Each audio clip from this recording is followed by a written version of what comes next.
super excited. Today, I have Dr. Sam von Reich, author of Rethink Your Shrink, psychologist and mental health expert. Today, it's about mind and body.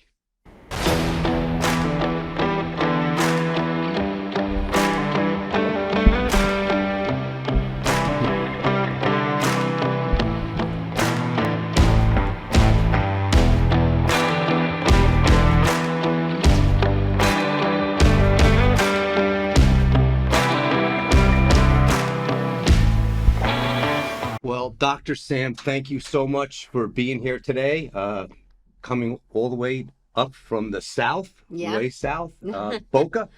Pompano Beach, Pompano right Beach. next to Boca. Well, love your book, and like I said, have not read it yet, but very much looking forward to reading it. Thank you. So I just want to mention here, you have Jack Canfield, big fan of him, a New York Times best-selling author, Chicken Soup for the Soul, a must-read for anyone seeking emotional well-being in our precarious world.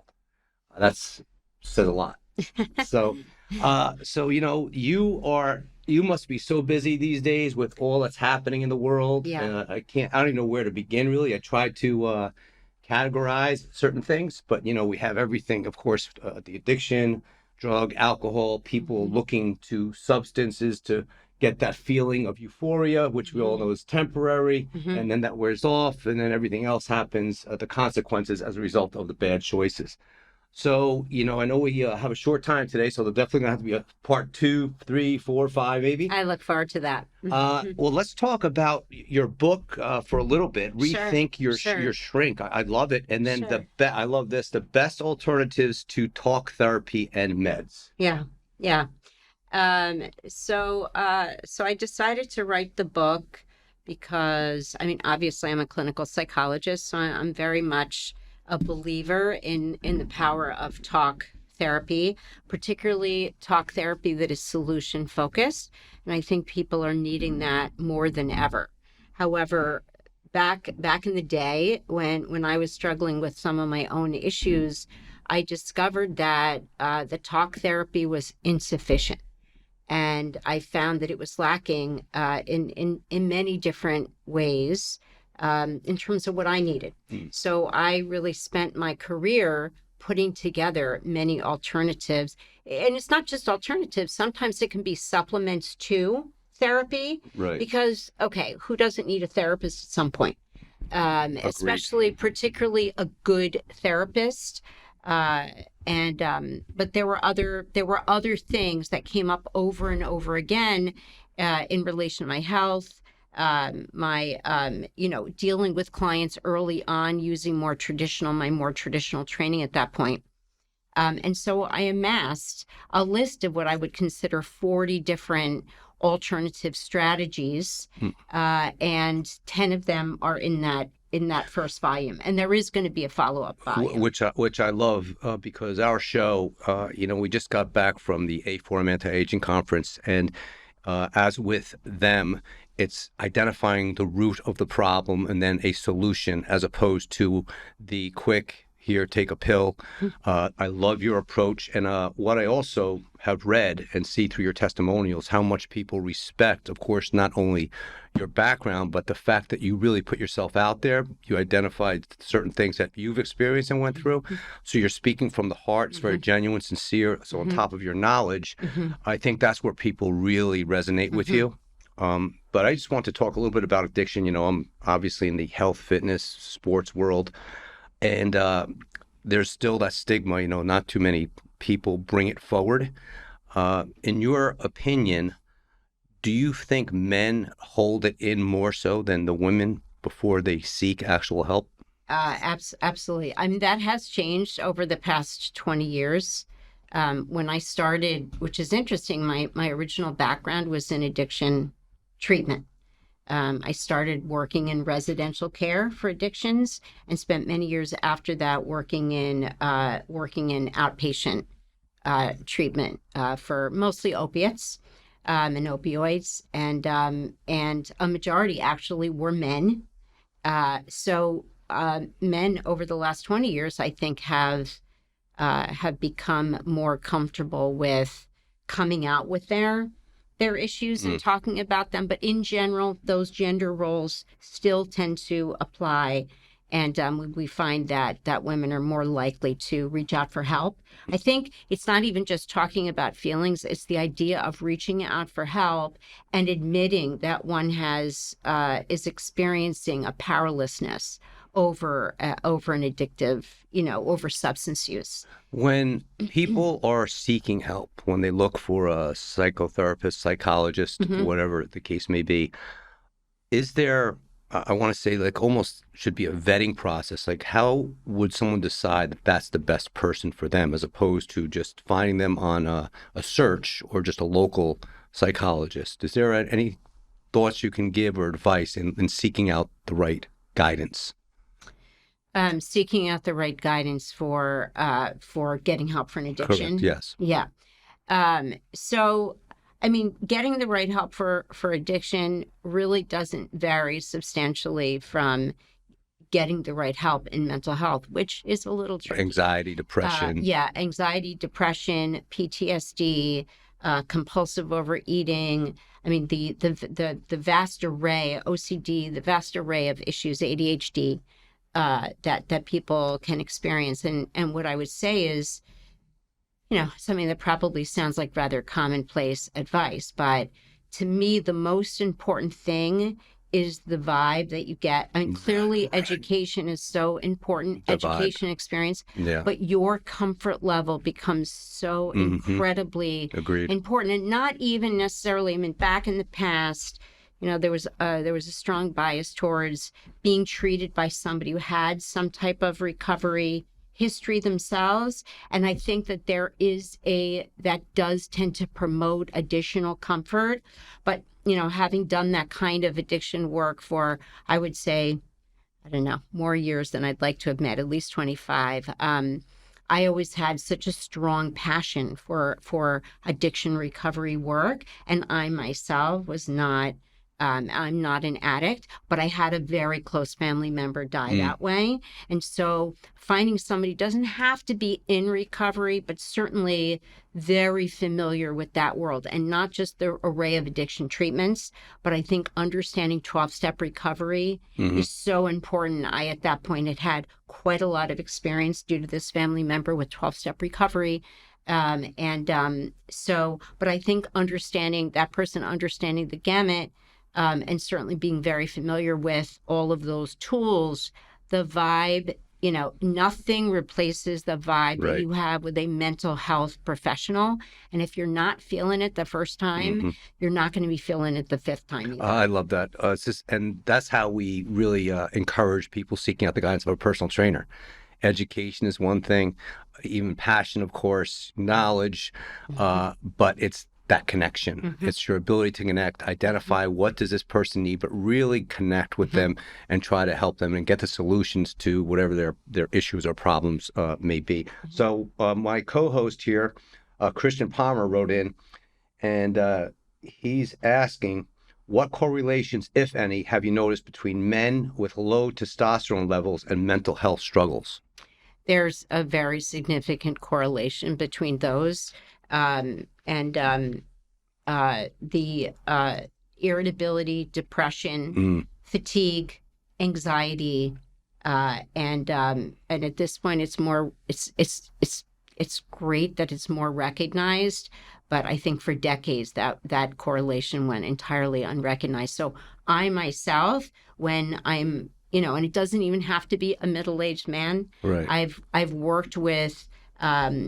One very memorable situation was a kid that I was working with who was 17 years old and had such severe social anxiety. And based on some of the symptoms that he was presenting, I had his hormones tested. Wow. And the parent thought that I was, he trusted me, but he thought I was a little off the wall in having this kid tested. Came up with low testosterone. I love that. And they got him supplemented with testosterone, and he started to feel better. That's almost right awesome. away. I mean, it was an amazing experience. Great question, Chris. Thank you for bringing that up, and Doc, thank you so much for bringing that to the forefront, because it's people like you taking that step we're a big advocate of first thing with trainers is identifying blood work. Yeah. See what's happening, see what's going on Yes. the inside. So the fact that you put that out there, I'm not sure how common that is with many It of is your very, doctors. very, very common. And I push for that because that's an alternative approach. I love it. I I look love at it. all hormones, all the major hormones. And if I'm not satisfied with that, I will send the client to a functional medicine doctor to have many more hormones Awesome. tested Awesome. beyond the usual testosterone, estrogen, progesterone. But let me just say something as well about testosterone and women. Well, I was just gonna. So That was my next point. Yeah, women where there is low testosterone, which they there's don't a think. They don't think too significant much about that, do they? incidence of depression, Mm. low energy, sleep issues, and obviously sleep issues for men too. But yes, I think women are often very surprised to discover that testosterone for them can I, actually have I a significant I impact on agree, their mental health. Yeah. and they don't really Hmm. put that out there. Like it's not a trigger for them. They No, just identify it as male. no, Correct? no, Or yeah. absolutely. And so right now I have multiple clients who are on testosterone replacement, and generally it's great because it has a fairly rapid impact. It's a game And changer. Yeah, it Once you is. make that and that step, and now imagine that you save that person possibly if that they went elsewhere to take the pill, the medication, and here you identify the problem, testosterone. And we have a question here from Linda Stevens, who also joins me on our podcast. Uh, Both of them are awesome trainers. Most of my clientele are midlife women struggling with one or more aspects of menopause. It always baffles me that primary care doctors want to put them on Liaxpro or Wellbutrin. Is that correct? Lexapro, Wellbutrin. Lex, okay. Yeah, antidepressants. Type meds for menopause rather than really getting to the root cause of the issue. Can you speak on that as healthcare practitioners? We sort of went into that a little bit, Sure, right? yeah. So I certainly don't want to say anything terribly negative about pharmaceutical companies, but the predominance of antidepressants as a first line It's just treatment wrong. is I think it's characteristic of a much larger issue in Mm. our culture and our society. I certainly, in a situation where, I mean, obviously I have many middle-aged women experiencing menopausal symptoms. Uh, they're, I mean, if somebody's very strongly wedded to the idea of taking an antidepressant, I'm only going to push so much, but I will enlighten them about bioidentical hormone replacement. Okay, number one, I Love it. will send them to Love it. somebody who's doing bioidentical Love it. with their patients. Number two, I'm very big on mood managing, mood lifting supplementation that is just as effective for depression and anxiety as the medications. Is there something that you could recommend in Sure, regards to supplements? So sure. for that, because I know, I've watched many of your videos on YouTube, especially post-COVID or during COVID also, how the dynamic really changed. So a lot of those videos were very informative, but what could you recommend to people without going to first to that medication So, or I that mean, prescription the drug? broad spectrum, the first broad spectrum supplement that I happen to love because it works for most people and it works on multiple issues for depression, anxiety. It can help insomnia. It improves focus. It enhances performance. It decreases inflammation. It's great for your heart. On top of it is Mood Formula fish oil. In fact, it's prominent in one of the chapters of my book because I mean, I would say 90% of people get substantial benefit, and for some, it's actually almost miraculous, and it causes virtually no side effects. And is there Virtually a none. brand? Yes. Yeah. So there are a few that I really like. For people who have more significant cases of depression, I like a liquid, and I really like a slightly higher dose because the original studies that were done with mood formula fish oil, mood formula meaning that the ratio of the two fatty acid chains is basically 3 to 1 EPA. EPA is the mood booster in the fish oil. Most of the fish oil that you would see in that people take is more DHA. Also very, very important, but the EPA is really the mood Enhancer. the mood enhancer. And so that's number one. So anybody who has fish oil at home who's taking it and saying, this stuff doesn't really work Right. for my mood, it's because it's not really going to. You'd have to take an enormous amount of that. The mood formulas that I like, one is actually called Mood, and it is by Garden of Life and can be found on That's Amazon. They do great. not sell that in Vitamin Shop. And the other one, the liquid, is by a brand called Nutra C. Nutrasea. They sell multiple formulas. They have one at Whole Foods. It is not the mood formula. So people have often just bought it because it's easier just go to Whole Foods to get it. But they have a mood formula, high EPA formula, and I would take 2 teaspoons to even as much as a tablespoon, depending on your height and weight. It takes like an antidepressant. You probably feel something by about the 2-week point, significantly better by the 4-week point, and it's going to be cumulative through about 6 to 8 weeks. Wow, that's some great information. I also want to mention Dr. Sam is featured on Muscle and Fitness Plus, so you can get more of her content there. As this is so important to share with people, as you mentioned, as opposed to, again, there's nothing against conventional doctors or other practitioners out there, but I just love the fact that you identify what can we do naturally, holistically, to identify the problems and then give these solutions like you're providing to now. Linda, she has a channel also on Muscle and Fitness Plus. She has another question, which I think is great. She also works with girls 18 to 25 age bracket, and many of them struggle with body dysmorphia and or eating disorders. What's one piece of advice you would give a mom if her daughter is struggling with one or both of these? So I'm a big believer that foods themselves actually cause an addictive response. And I'm a big fan of reducing foods or eliminating foods that have an inflammatory type of response. Inflammation. And so, I favor, and really my own lifestyle on a very regular basis is an anti-inflammatory. I would call myself kind of like a paleo vegan, I guess. But having struggled with those issues also, like most women.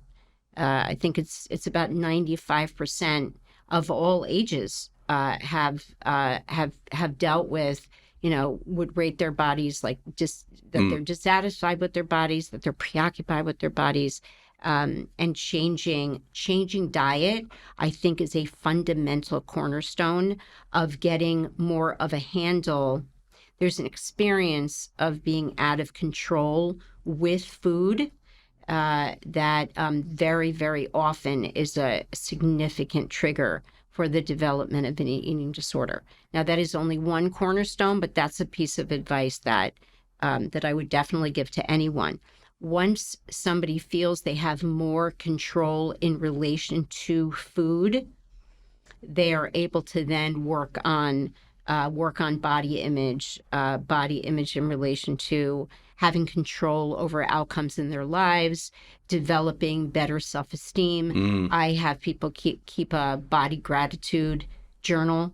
Young women are so focused on only very specific things about their body, but meanwhile they're leaving out about 99.9% of all of the different functions that are happening more or less, every split second in the body. Right.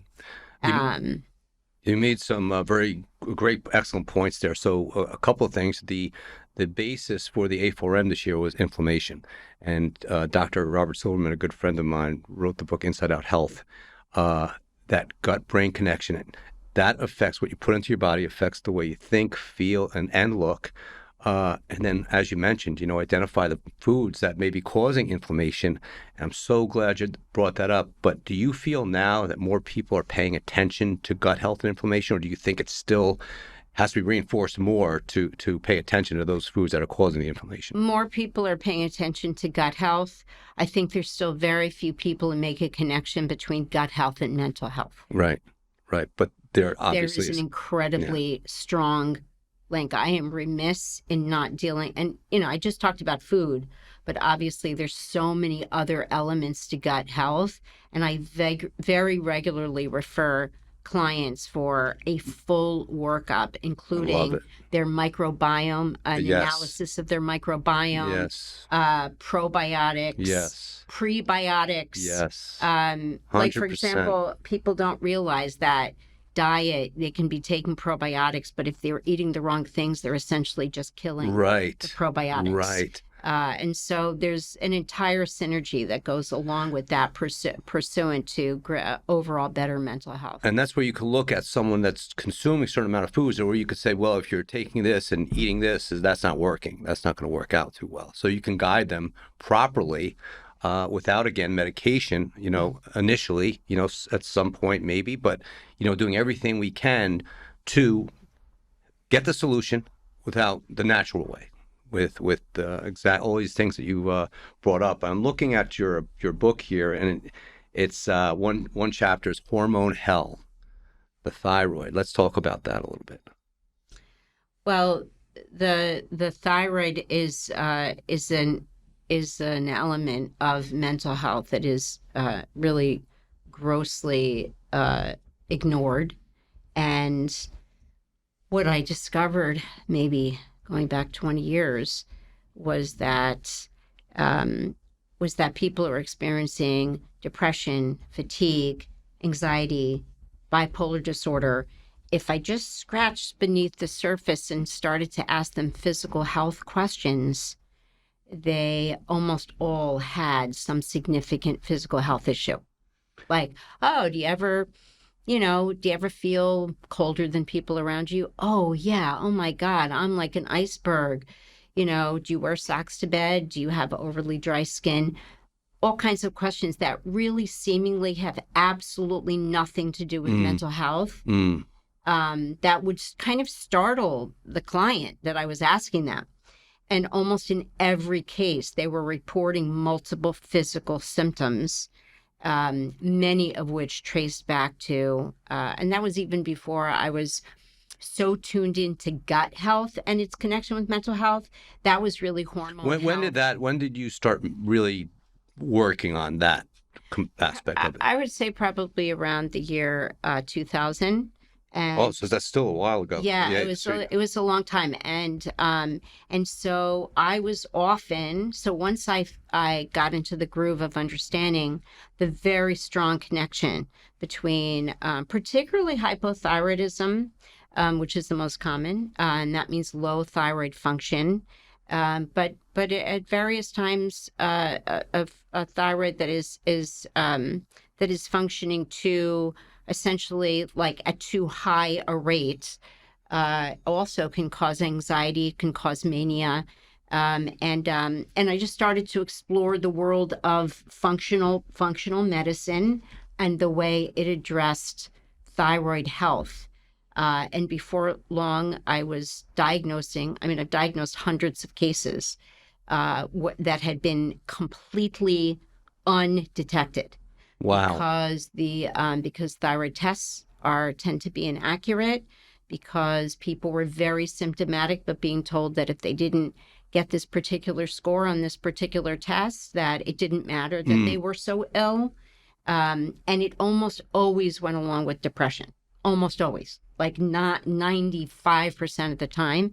And so I was just, I would diagnose I would do the inventories and then end up sending sending them with my recommendation to a variety of functional medicine doctors that I did diagnose hundreds of cases. One of my first cases actually was my business partner at that time, a therapist who had had 2 children and had been unable to have more, and she really wanted a big family, unable to have more kids, diagnosed with a thyroid issue.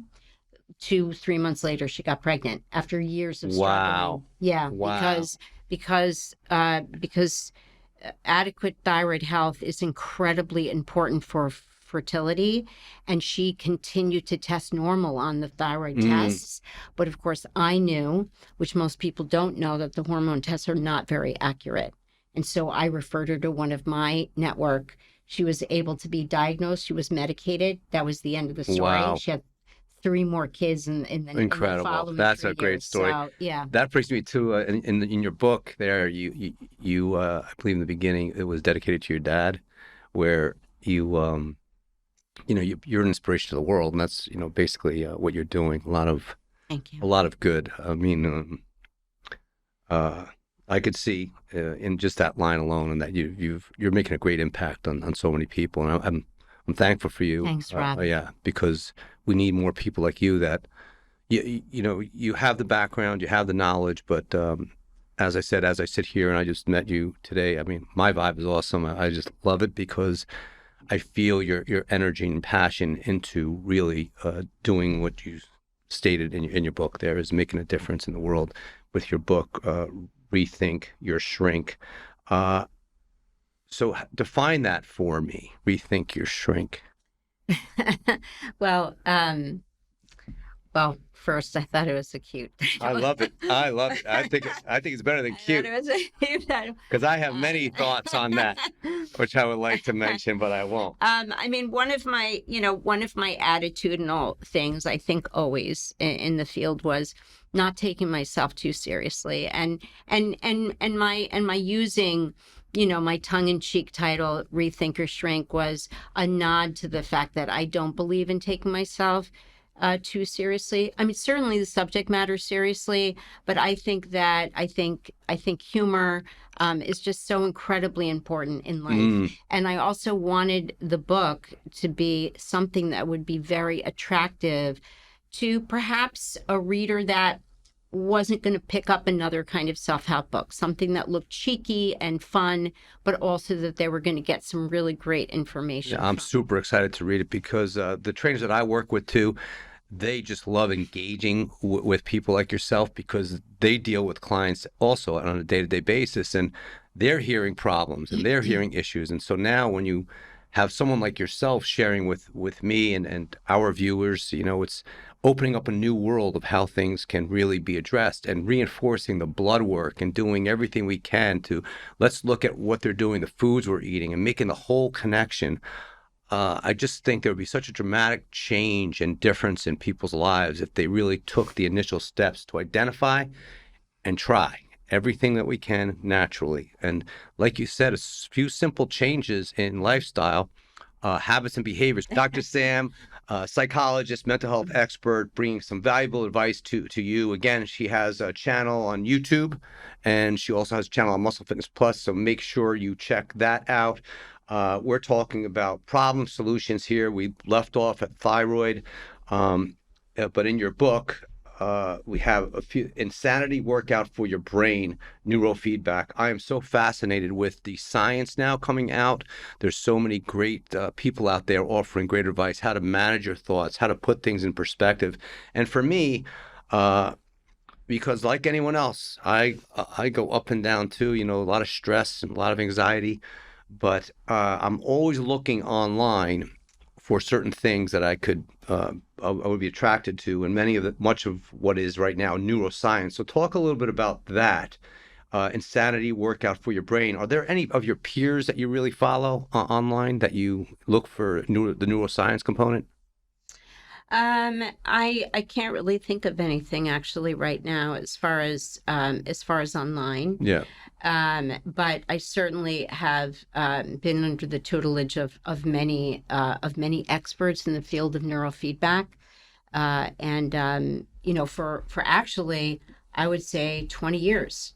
Mm-hmm. most people still don't really know 20 what years, and neurofeedback I'm going to is. refer that back to 2000 when you started the gut brain. Yeah, That's incredible. yeah, That was way ahead. Now it's being brought up. It's still not there yet. right. So I always had that unenviable position of championing treatments and approaches that seemed like they were ahead of their time, and I was with mixed reception. I would say if you're recommending things that people don't know about, you know.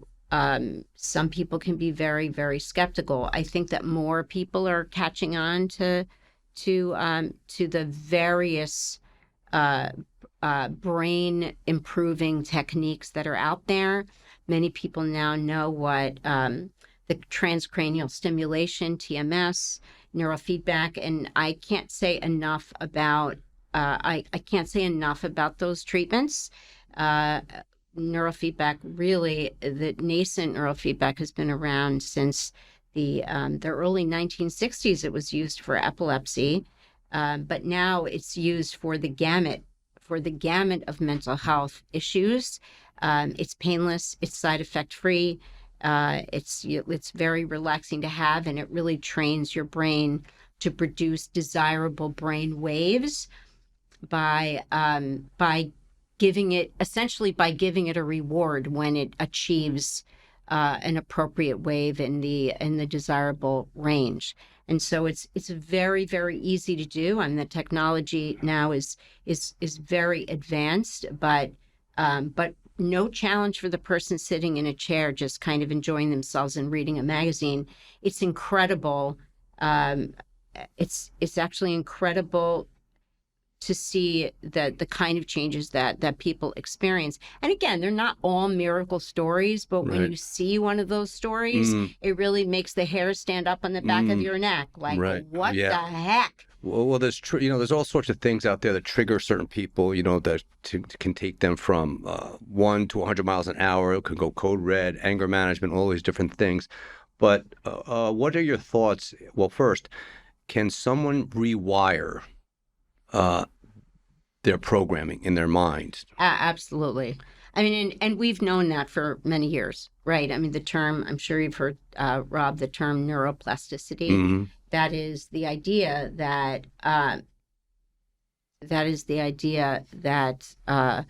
the brain can change and grow and heal itself, and even in brains where there's been significant damage, the brain can assume those functions in other areas. Other areas of the brain can take on those functions that are no longer served by the damaged area. And I'm sure, we all know somebody who has recovered from some serious injury or accident in that fashion. And neurofeedback takes that neuroplasticity and really runs with it. Now, we may not think of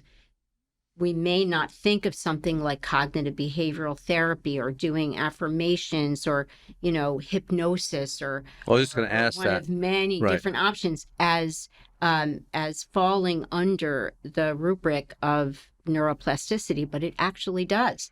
We have shown that thinking changes the way the brain works in real time with brain scans. Right. Just as the brain influences the way the thinking works, your habits, your behaviors, your thoughts. So it's actually very much a bi-directional relationship. Meditation, would that be a form? Hypnotherapy? Absolutely, meditation. So you're an advocate of hypnotherapy? I am actually. There were many years that hypnotherapy was very popular, and now there are a lot of other things that people do. I'm a hardcore fan of hypnotherapy. I have used it. So you do use it myself many your clients? times. I refer that I am certified in that, but I don't do that. I don't handle the hypnosis myself. I have an excellent two practitioners actually I use for that, and it is very good for clients who are not finding that just talking about their stuff is penetrating deeply enough through the layers. it kind of almost unzips your unconscious a little bit and allows the appropriate messages to sink in a little further. So it's very good, I find, for somebody who overthinks, somebody who tends to be kind of defensive towards new ideas in therapy.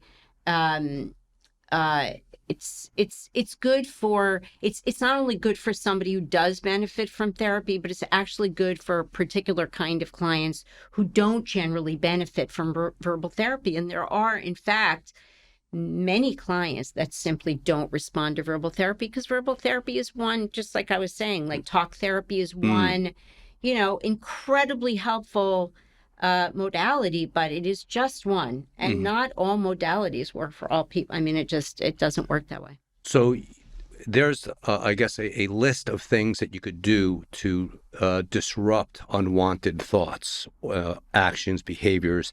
So for the listeners, meditation, what they could do on their own. Meditation is meditation practice over time. So usually, well, often people report feeling frustrated that meditation doesn't disrupt their thoughts. If anything, they're stuck there in their own head with all of their thoughts. And so regularly practiced meditation for 15, 20 minutes a day, several times a week, over time, they have shown that changes the brain and actually grows gray matter, which I find to be incredible. It's not just that it helps you relax, it actually grows your brain in that neuroplastic way we were just talking about.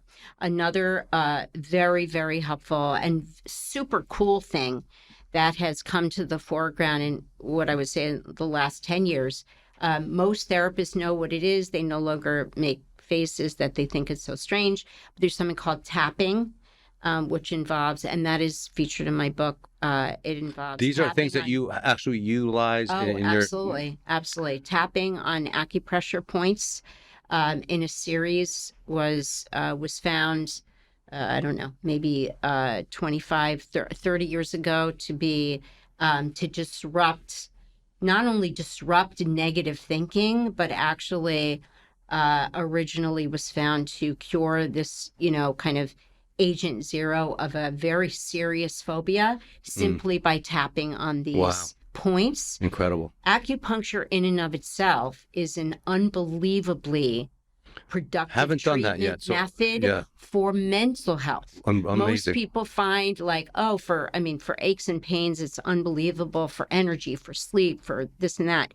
But I refer people all the time. How often would you recommend? For anxiety and stress, acupuncture is incredible. Wow. How often would you recommend having acupuncture? Would it be a weekly thing? Would it be a month? I would say weekly until cumulatively the person is able to make the results last. And then I could conceive of cutting back to every other week. Many of my clients end up going once every 2 weeks or once a month for stress reduction, for anxiety management, for depression, but also it's used for mania, believe it or not, for people who are actually psychotic. And it can reduce, it's just incredible. But I think very, very few people outside the acupuncture community are familiar with that. And you heard it right here on the Rob Fletcher podcast with Dr. Sam. So we have a couple of minutes left. Dr. Sam, first, absolutely positively get the book, Rethink Your Shrink. Can't wait to get my signed copy from Dr. Sam, heading back to Palm Beach. We're here in Jersey. This is where your center is, right? Correct? Yes. Located on Route 17 in Ridgewood. I have a center. I'm here. Center of Transformation, correct? Center for Transformation, and I have a center of several therapists, and I myself am here seeing my clients in person many times during the year. Put me on that list when you come back. Yeah. For sure. So your website is Dr. Sam Von Reich. Yes. And then your Instagram is at Dr. Sam, Dr. Sam Von Reich. So make sure you follow Dr. Sam, get the book. We're definitely going to have a part 2, part 3, part 4. Might have to take the podcast to Florida also. But our show today, thanks to our partners, TRM and DRM, Trainer Revenue Multiplier, and Dr. Revenue Multiplier, the premier wealth creation system for fitness coaches, doctors, and healthcare professionals that helps you earn more working less. Check them out at trainerrevenuemultiplier.com. And also this product that I absolutely love, met them at the A4M conference, Alpha Blue Stem Cell. Right here. This is a game changer for everybody. Check this out. They can go to alphablueskincare.com. This truly is amazing. Gave it to a few friends of mine, my daughter and her friends, and she's a stylist. So check them out, alphablueskincare.com. Take care of your skin. Take care of your mind, body. Do it all. Don't forget the gut-brain connection. How you think, feel, look. It all starts right here. And you'll find it right here on the podcast. Dr. Sam, thank you so much.